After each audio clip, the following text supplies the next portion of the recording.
इस combination of resistances का जो कम्बिनेशन है, कंबाइन करके हम उनका कौन कौन सा कम्बिनेशन बना सकते हैं। सो मेनली टू टाइप के कम्बिनेशंस के बारे में हम स्टडी करेंगे, series combination of resistances and parallel combination of the resistances. So पहले बात करते हैं series combination of resistances, combination of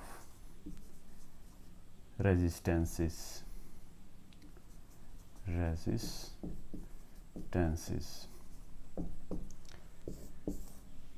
First is series combination of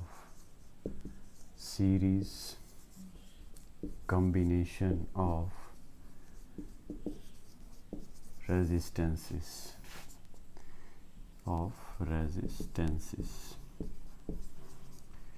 so series combination में ध्यान देंगे किस तरह से रेजिस्टेंसेस को ज्वाइन कर सकते हैं हम। Suppose let R1, R2 and R3 भी 3 रेजिस्टेंसेस। मान लो कितने रेजिस्टेंसेस हैं, 3 रेजिस्टेंसेस हैं ये, R1, R2 और R3। सो सीरीज़ में हम इनको इस तरह से ज्वाइन करेंगे, इस तरह से एंड टू एंड। जैसे एक रेजिस्टेंस है, इसका एंड यहाँ पे, इस पॉइंट पे इसका एंड जो है वो ख़त्म हो रहा है, तो यहाँ से हम इसको ज्वाइन कर देंगे नेक्स्ट के साथ। इसका एंड यहाँ पे ख़त्म हो रहा है, तो यहाँ से इसको हम यहाँ पे ज्वाइन कर देंगे नेक्स्ट रेजिस्टेंस को। सो इस तरह से एंड टू एंड कनेक्ट जो है हम रेजिस्टेंसेस को सीरीज़ कम्बिनेशन में करते चले जाते हैं। सो थोड़ा सा लिखेंगे, write down please. In series combination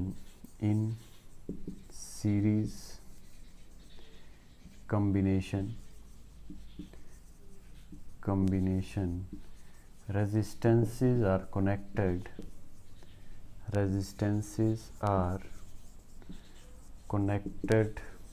end to end। सो किस तरह से कनेक्टेड रहते हैं, एंड टू एंड कनेक्टेड रहते हैं। And also same current flows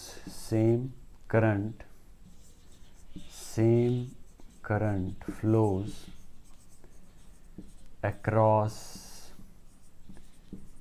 each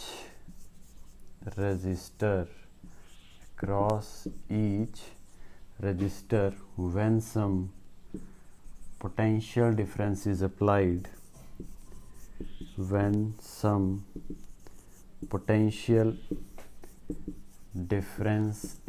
applied, across its ends।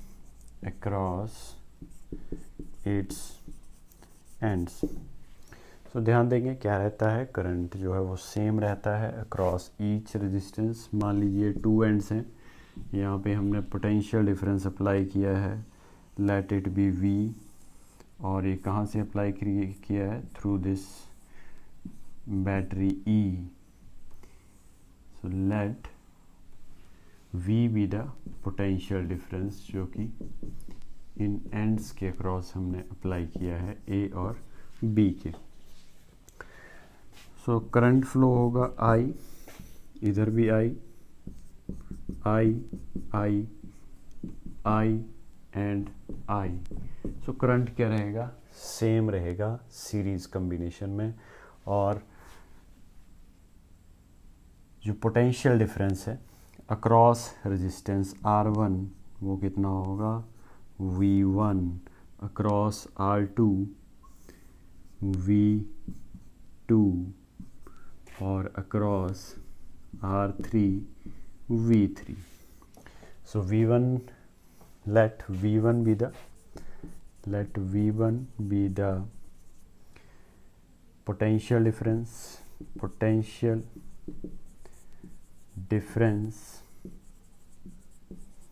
across R1, V2 be the potential difference across R2, V3 be the potential difference across R3.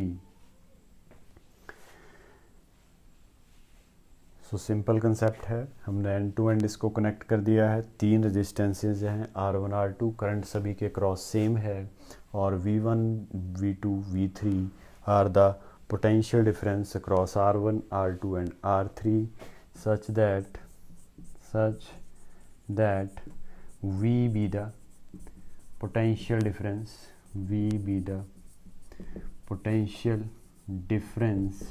across ends A and B, across ends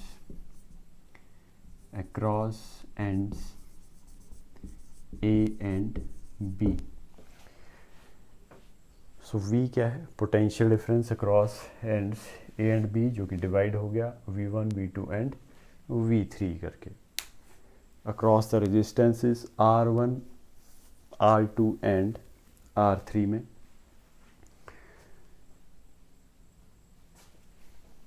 सो ध्यान देंगे, now according to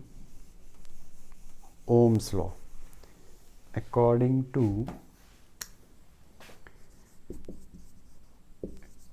according to Ohm's law।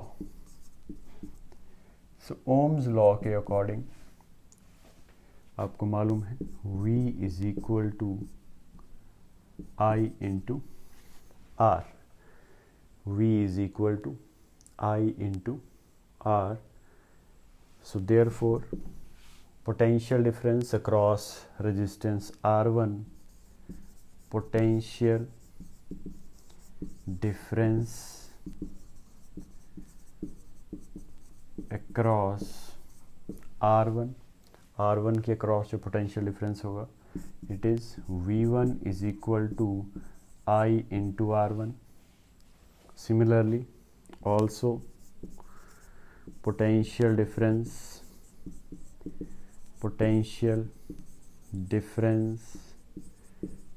across R2, V2 is equal to I into R2। क्योंकि current क्या है? Same है, so current as it is I रहेगा और जो potential difference है वो R1 के अक्रॉस V1 है और R2 के क्रॉस V2 है। सिमिलरली फॉर R3 रेजिस्टेंस के लिए V3 is equal to I into R3। So also जो V है V is equal to V1 plus V2 plus V3 के बराबर है। V is equal to V1 plus V2 plus V3।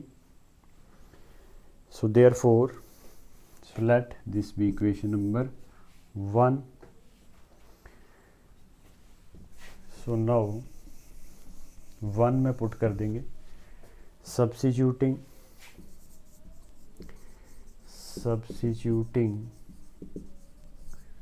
value of substituting V1, V2 and V3 in equation 1। किस equation में put कर देंगे? इन सभी को इक्वेशन नंबर 1 में पुट कर देंगे।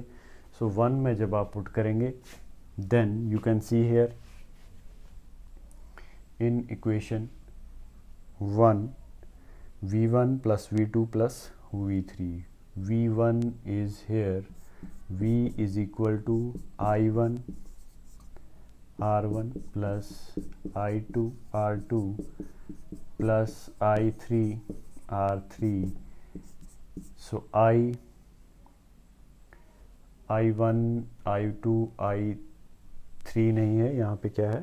I into R1, I into R2, I into R3 because current is same across each and every resistance। so I यहाँ से common I into R1 plus R2 plus R3।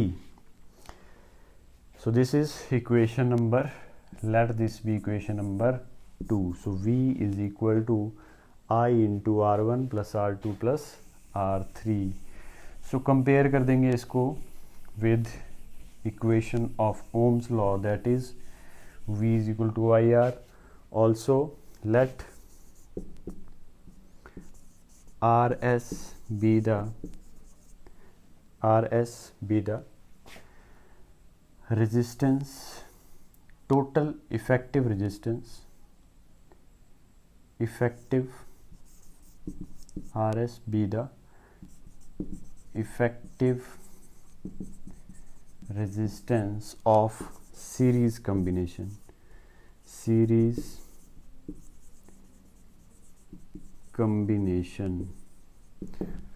So total effective resistance जो है उसको हमने R S के बराबर मान लिया. So therefore V is equal to I into R S. Let's this be equation number 3. Now comparing equation 2 and 3 को जब आप कंपेयर करेंगे then I into RS is equal to I into R1 plus R2 plus R3. So I cancel out with each other and you left with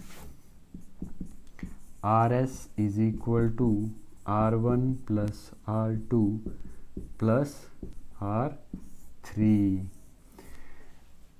So RS is equal to R1 plus R2 plus R3. ये क्या है? Total effective resistance in the series combination. So total effective resistance जो होगा individually सम कर देंगे resistances का series combination के लिए. Note down please.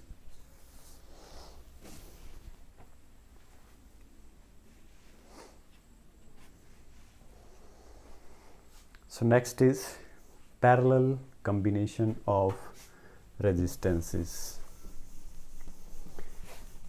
Parallel combination of resistances.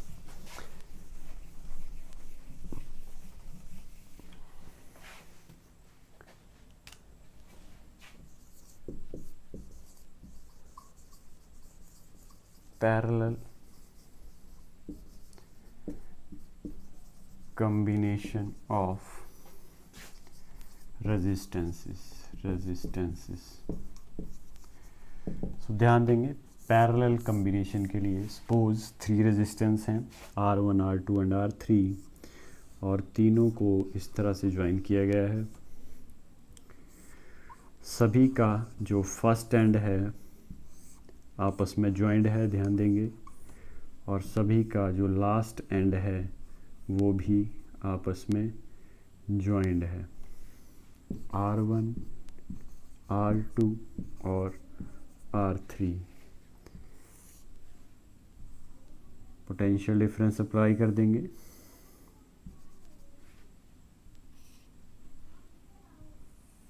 With the help of battery E. Let this battery be E. So I current flow होना start होगा यहाँ से. अब I जो है it divides into I1, I2, I3. अलग अलग ब्रांचेस हैं यहाँ पे I1, I2 और I3. So across these two ends potential difference is V. Potential difference is V. So let R1, R2. So पहले थोड़ा सा नोट कर लेंगे कि पैरेलल जो कम्बिनेशन ऑफ रेजिस्टेंस है वो क्या है. In parallel combination, in parallel combination of resistances in parallel combination of resistances, you can see here potential difference remains same. Potential difference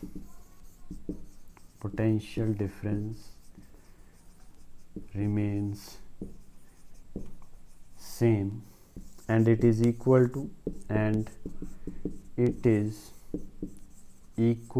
to potential difference applied across the ends, equal to potential difference applied across the ends, and also in parallel combination,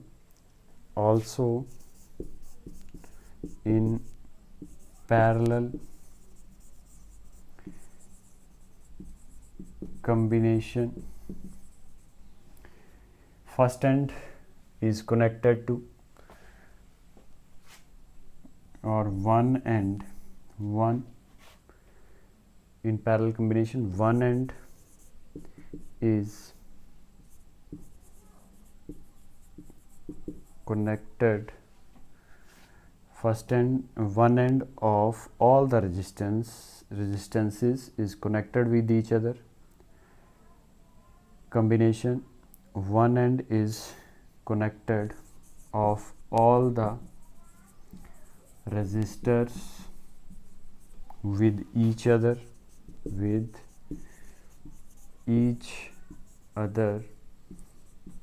and other end is also connected with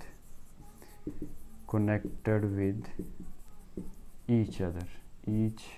सभी का जो first and है और last and आपस में क्या रहेगा, joint रहेगा इन पैरेलल कम्बिनेशन. सो ये ध्यान में रखेंगे.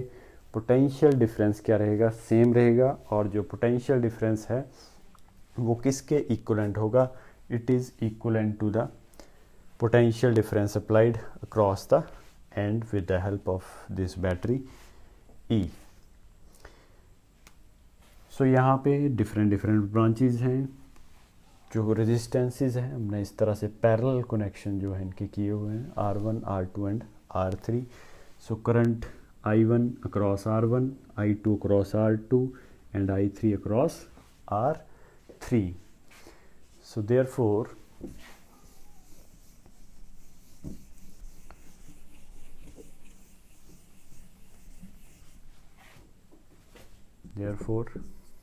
I1, I2, I3 be the currents across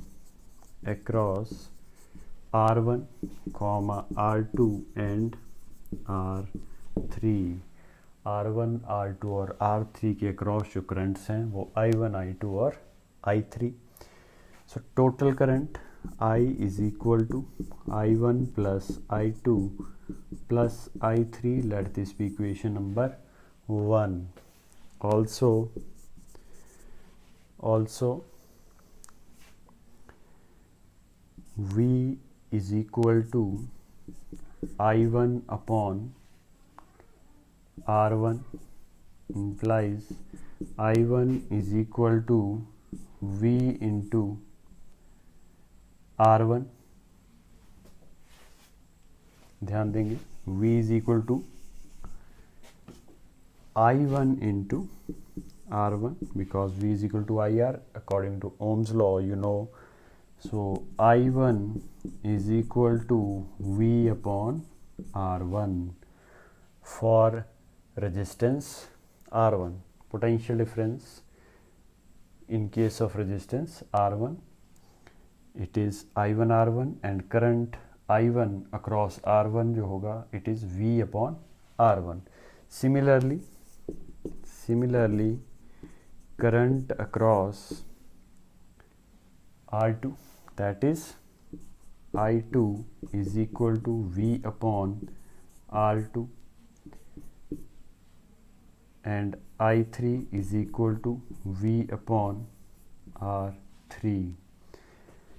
so I1, I2 और I3, 3 रेजिस्टेंस के अक्रॉस जो करंट है I1, I2 and I3. So since let RP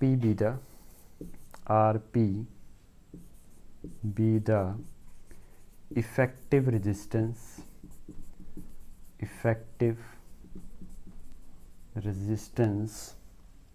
across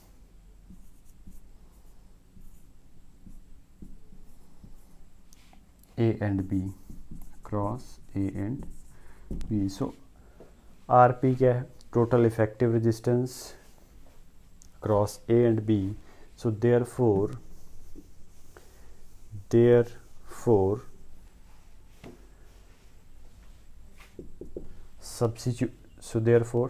we can write it as V is equal to I into RP. Let this equation be equation number 2.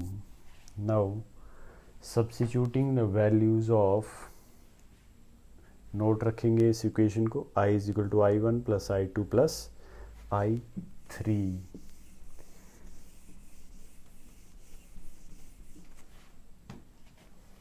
So therefore substituting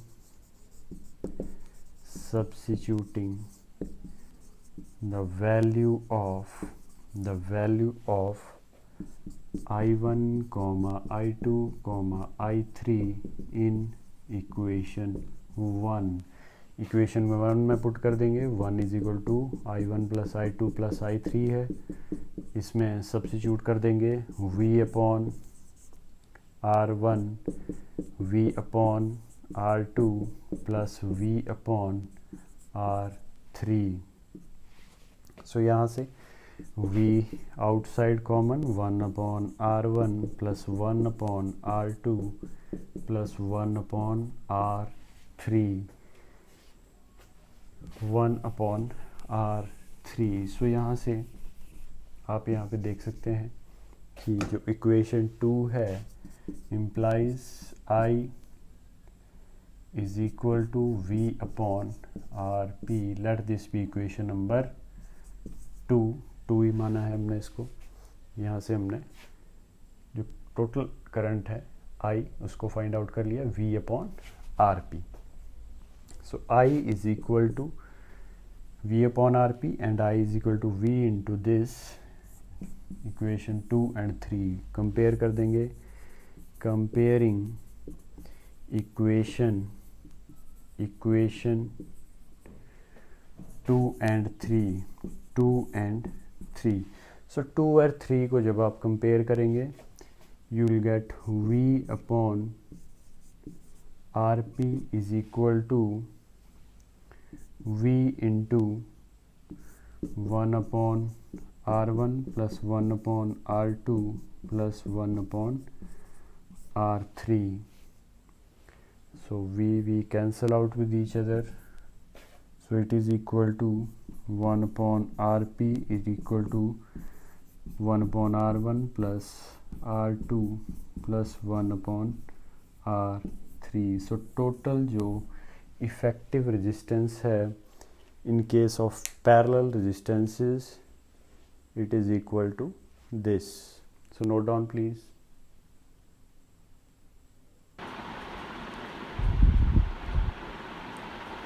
Next is heating effect.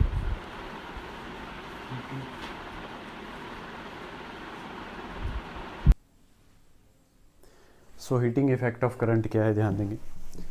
Heating effect of current.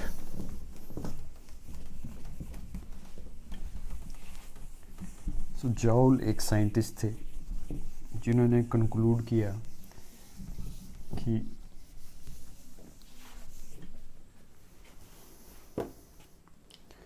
whenever electric current pass through a conductor it produces heat. So heating effect of current, heating effect of current, heating effect of current. This is also known as Joule's law. Joule's law or Joule's law of heating.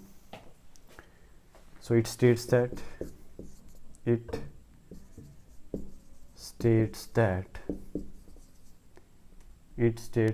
heat produced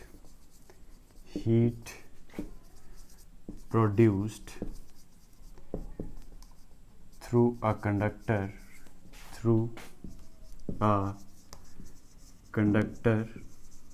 heat produce how much? Let it be H, capital H. Heat produced through a conductor of resistance R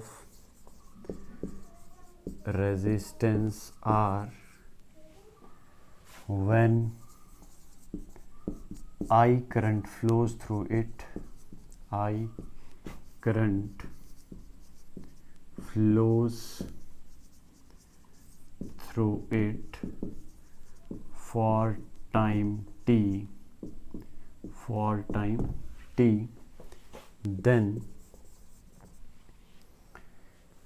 then heat produced is directly proportional to I square RT, or H is equal to I square RT.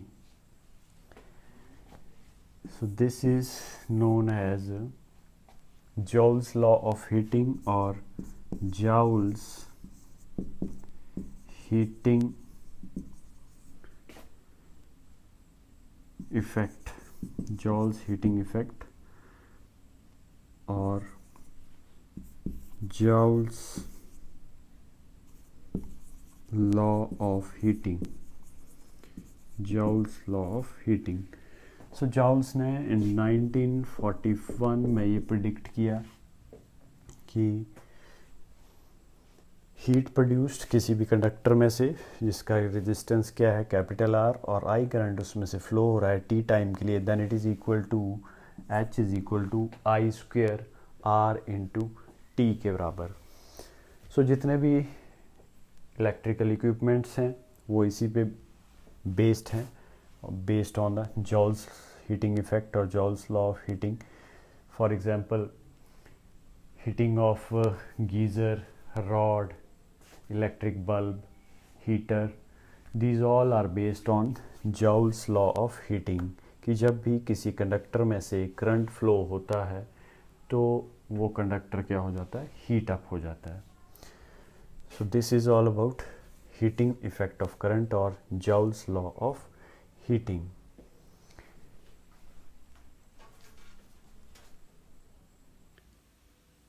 So next ध्यान देंगे electric power क्या है. Electric power, electric power the rate at which work is done by source of EMF in maintaining the current in the electric circuit is called electric power. जिस rate से work done होगा through source of EMF current को maintain करने के लिए electric circuit के अंदर, that is known as electric power of the circuit. So P is equal to rate of work done W upon T and W is equal to VI into T. So T cancel out, P is equal to V into I और जो SI unit है watts, SI unit of power is what and it is equal to joule per second. So 1 watt is equal to 1 volt into 1 ampere. 1 watt किसके equivalent है, 1 volt into 1 ampere.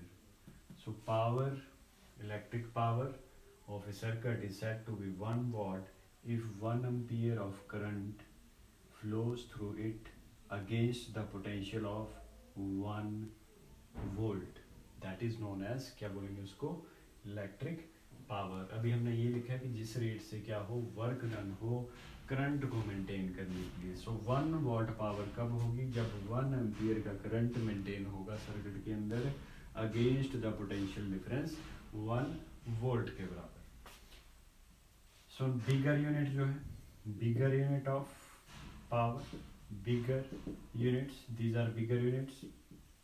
1 kilowatt 10 raised to power 3 watt, and 1 megawatt is equal to 10 raised to power 6 watt, and 1 horsepower it is equal to 746 watt के equivalent है 1 horse power 746 वाट के बराबर. So as हम ये अपना यहाँ पे फाइंड किया P is equal to V into I के बराबर. सो एक फॉर्मूला ये है, ध्यान रखेंगे. ऑल्सो ओम्स लॉ से आपको मालूम है V is equal to I into R. So I into R, V को यहाँ पे हमने रिप्लेस कर दिया, दिस V को किसके साथ, आई आर की जगह आई आर जब यहाँ पे पुट कर दिया हमने V के प्लेस पे, तो क्या बन गया है I into I square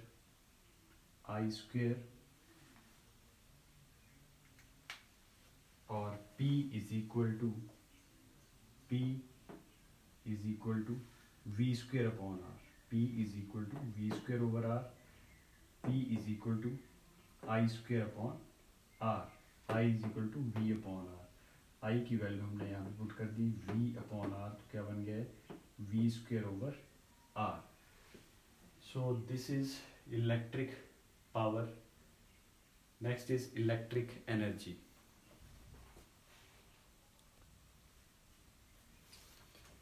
So P is equal to VI, P is equal to V square over R, and P is equal to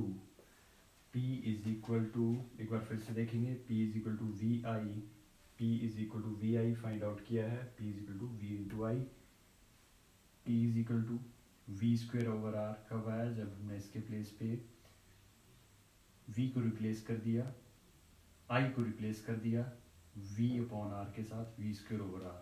but यहाँ पे क्या होगा, ध्यान देंगे, थर्ड फॉर्मूला जो है P is equal to I square R. किसको replace किया हमने यहाँ पे, V को रिप्लेस किया, then P is equal to I square R. P is equal to I square R. Three formulas, P is equal to VI, P is equal to V square over R, and P is equal to I square R. So next is electric energy. So next is electric energy, the total electric work done by the source of EMF in maintaining the current in the circuit for a given time is called energy consumed in the circuit.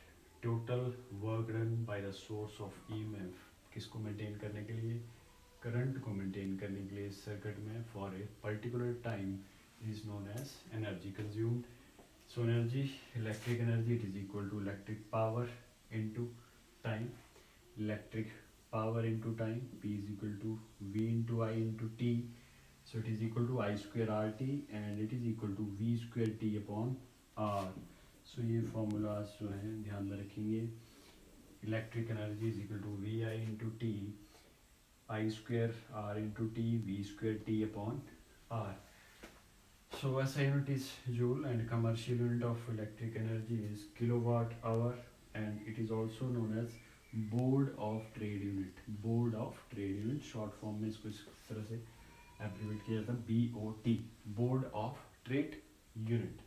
So this is about electric energy.